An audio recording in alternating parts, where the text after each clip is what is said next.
Hi everyone. So let's get started building our blog application. And the first thing we need to do is create a Laravel project. What I have done is created a folder named tutorials on my desktop, and inside I'm going to install our Laravel application. Before creating the project, I want to show you what version of PHP I'm using. So if I run PHP V, you can see I'm running PHP 8.1. So when I'm going to use Composer install Laravel application, I will be installing the latest version of Laravel. So let's go ahead and create our application. Composer, create project, Laravel / Laravel, and I'm going to name it Laravel-blog.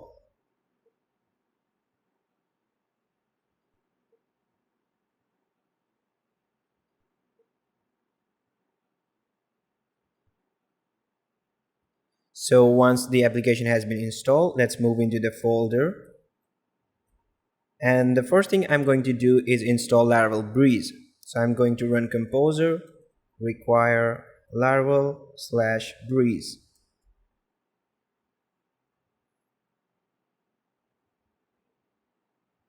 Now the package has been installed, and the next thing I'm going to do is run PHP artisan breeze install.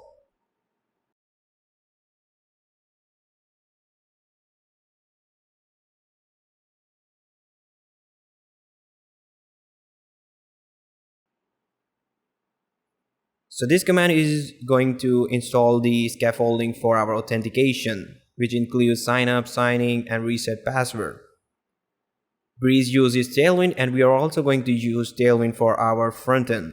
So once the package has been installed, the next thing I need to do is npm i and npm run dev. So it is going to install all the dependencies, and it is also going to compile our assets. So I'm just going to keep that running, and inside a new terminal window, I'm going to run our application. So now if I go to Chrome, refresh, you can see I can see a Laravel Breeze login page, a welcome page, and a register page. Right now the authentication won't work because we haven't linked our database with it. So let's go ahead and add our database credential inside our environment file. Since I'm using Mac OS, I'm going to use SQL Ace. If you are on Windows, you can use phpMyAdmin, or you can use MySQL Workbench, whichever you prefer. So inside, I've just created our database named Laravel-blog. Let's go into our code.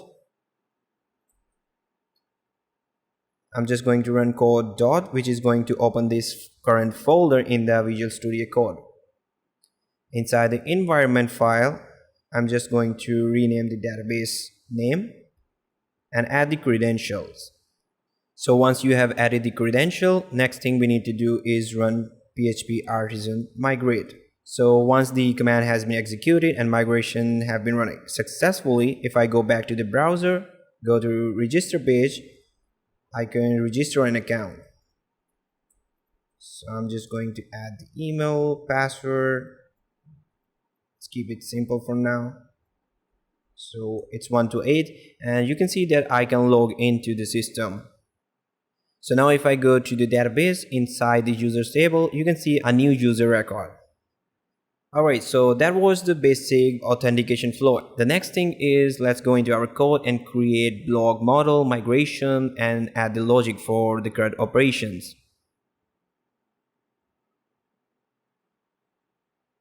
Let's create our blog model and migration. So if I go to the terminal, I'm going to run php artisan make model, and I'm also going to create a migration for this and a controller.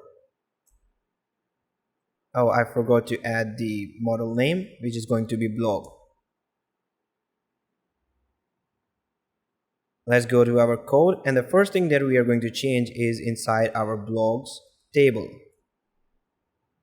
So our blog is going to have a title, which is going to be of type string. The second column is going to be body, which is going to be of type long text. And the third one is going to be a foreign key. So it's going to be table foreign ID, and the key name is going to be creator ID. It's going to be constrained on user and on the ID column. And on delete, I want it to be cascade.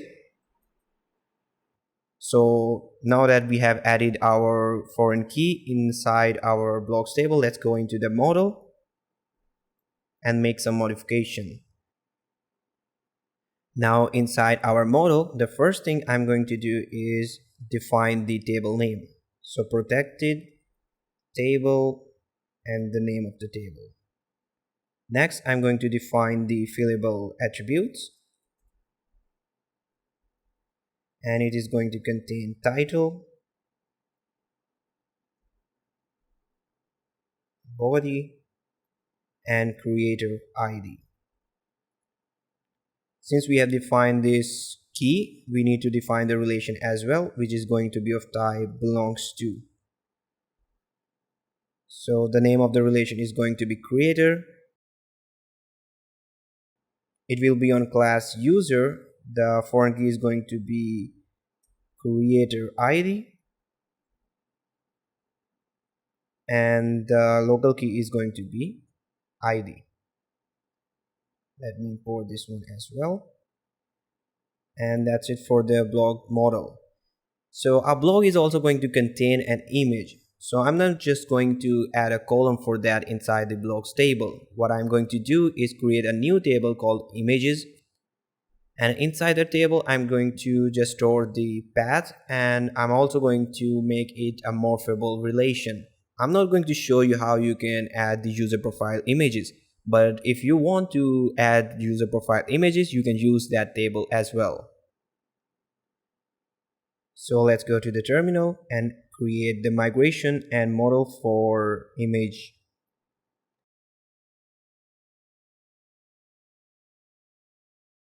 So I'm going to run the command php artisan make model, and the name of the model is going to be image, and I'm also going to create a migration for this.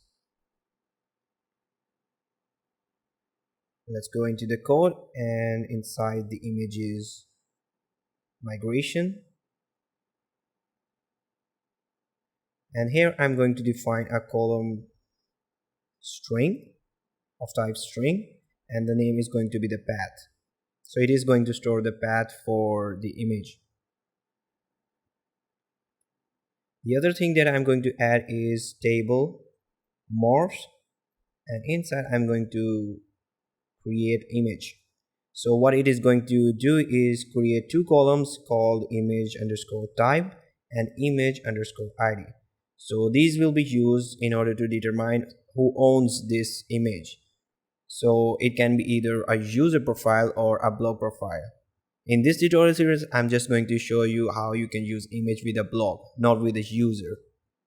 So the next thing that we need to do is go into our image model, and inside the first thing we need to do is define the fillable attributes. So which is going to be only path. Also, I need to define the relation. So let's create a method.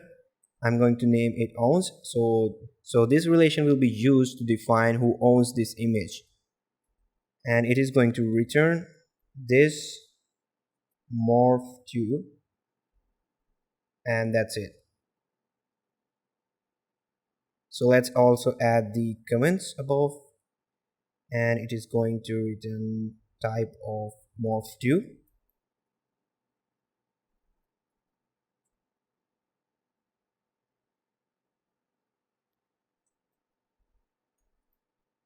So now we need to go into the blog and define this relation as well. So I'm just going to say function to create a method. I'm going to name it image. It's not going to take any parameter, and it is going to return this morph 1. If I can type it correctly, morph 1. The first argument is the related model, which is going to be image class. And the second is the name, which is going to be owns, which we have defined inside our image model. And the third parameter or argument is going to be the type. So we define image, so it's going to be image type. The ID is going to be image underscore ID, and the local key is going to be ID. So that's it. So let me add the return type and add the comments.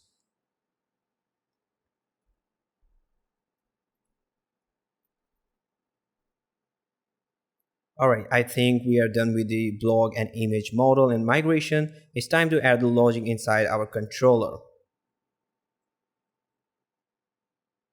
So let's first add the logic for performing CRUD operations on blogs. Let's open up our blog controller, and inside the first method that I'm going to define is going to be create. It is just going to return the view, which will be blogs.create. So inside the blog folder and the create file. The next method is going to be for storing the blog. So let's create that one. Store. It is going to take the request.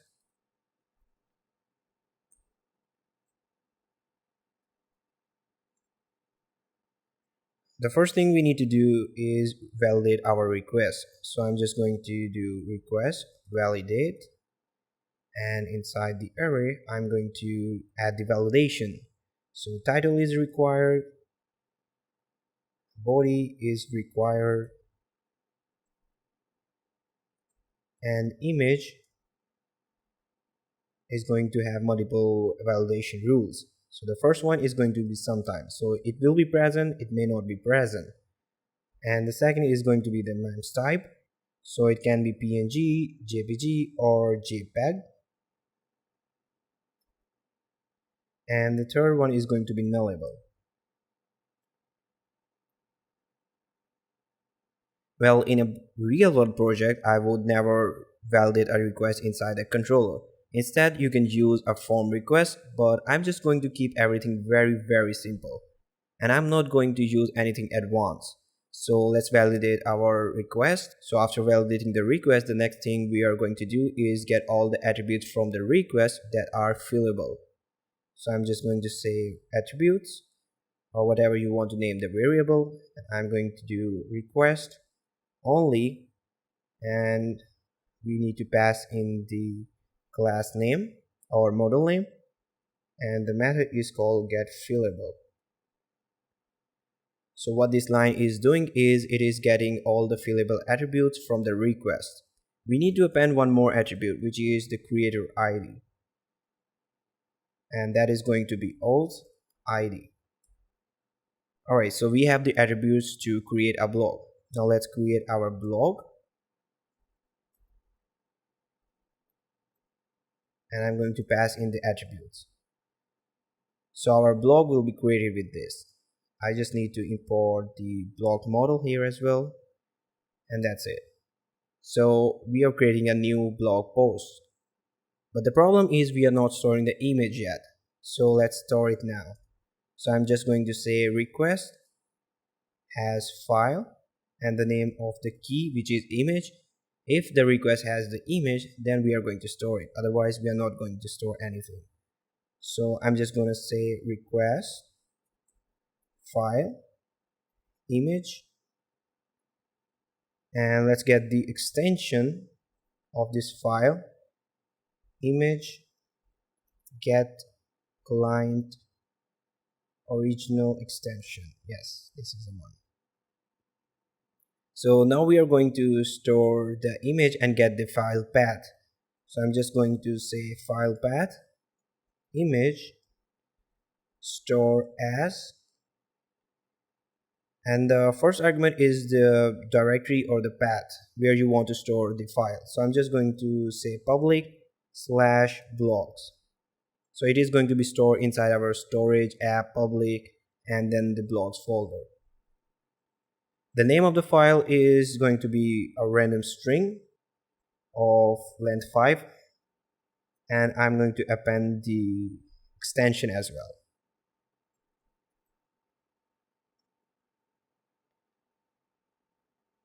So my IDE is not importing it, I need to import it manually. So what you need to do is use eliminate and support str, and that's it. Okay, so now we have the file path. So let's get the storage path for this file, and in order to get that, we are going to do storage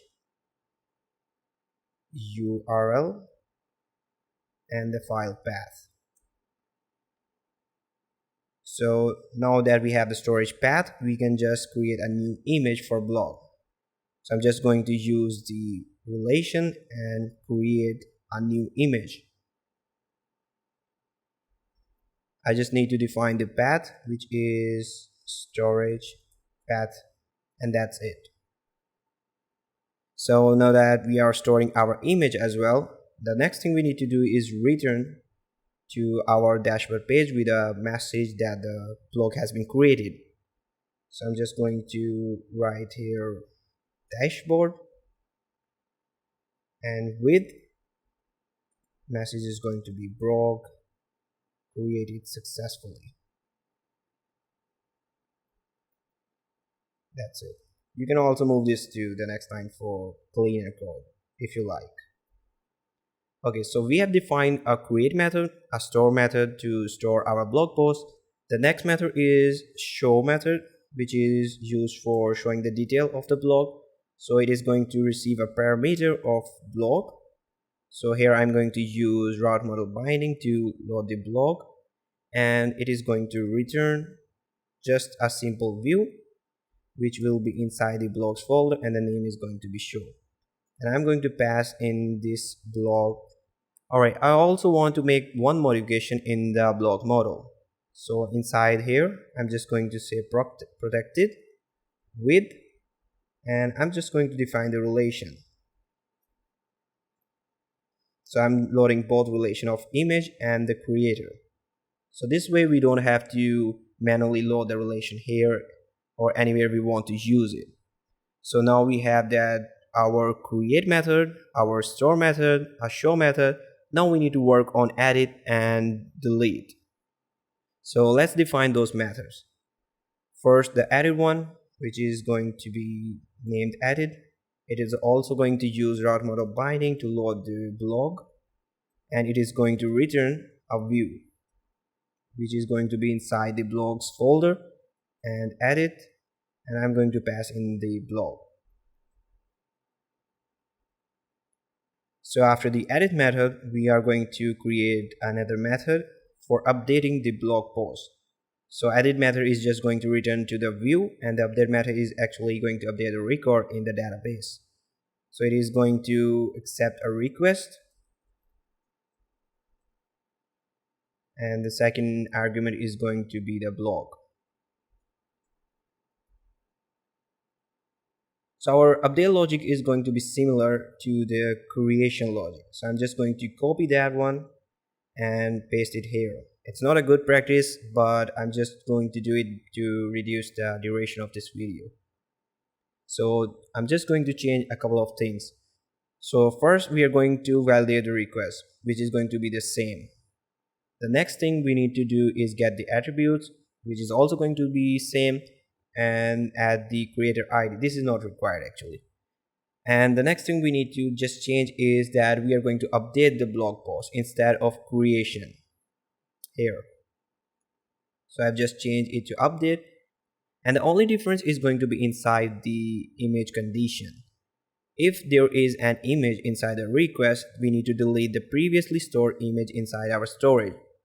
So in order to do that, I have this condition here, which is going to check if the blog has an image, then check if the file also exists in the storage, and delete it. So that's it, and that's the only change that we need to make. The rest of the logic is going to be the same. So also we need to update this message to blog updated successfully. Alright, so now we have our creation logic and updation logic.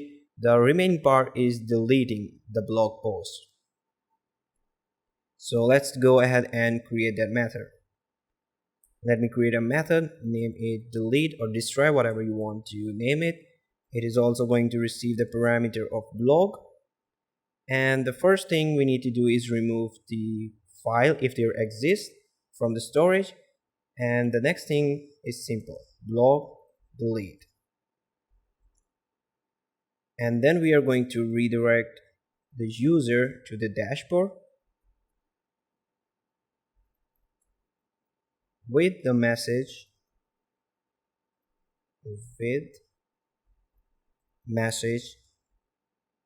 blog deleted successfully.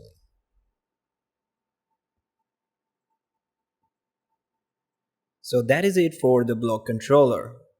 The next thing we need to do is add logic for our dashboard and profile page. For that, let's go to the terminal and create a new controller, PHP artisan make controller, and I'm going to name it user controller. Let's go back to the code, open the user controller. Let me close all the files first.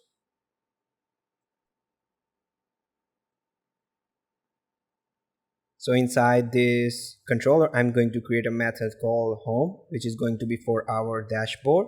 It is going to take in the parameter of request because we are going to add the filter. So let's add the logic first. I'm going to say blog query, QRY, and import the blog model, query, and let's load all the blogs.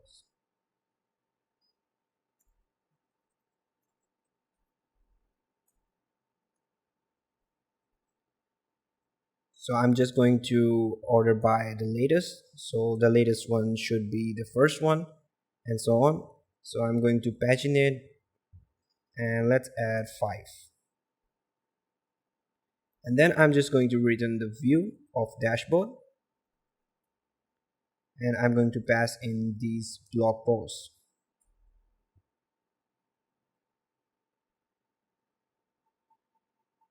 This next method is going to be for the user profile, where user can see all the blogs that have been created by a specific user. So I'm just going to name it show. It is going to take in the parameter of user model. Inside this method, let's load blogs because we need the paginated response. So I'm going to do blog where creator ID is equal to user ID and paginate. Since we are going to use the cars, I'm going to add an even number. So let's add 6. Now we need to override the user blogs. Since we have added the paginated data, you can do it other way around and return the user to the view of users.profile and add this user value. So that's it. So now that we are done with the logic, now the next thing we need to do is integrate it with the front end, and I will show you it in the next video.